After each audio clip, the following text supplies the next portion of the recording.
Hi everyone, here I'll show you how to connect your Poloniex account to COINRULE. On the top right, in the Settings tab, select API Keys.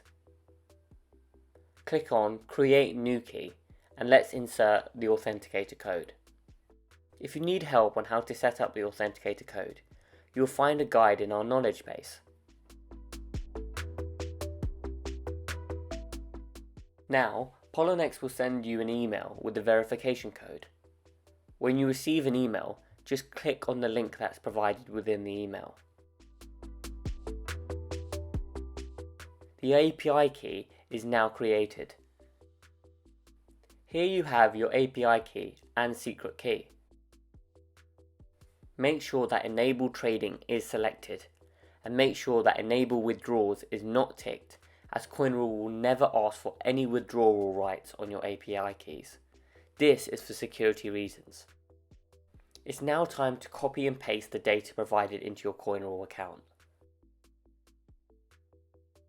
First, let's copy the API key.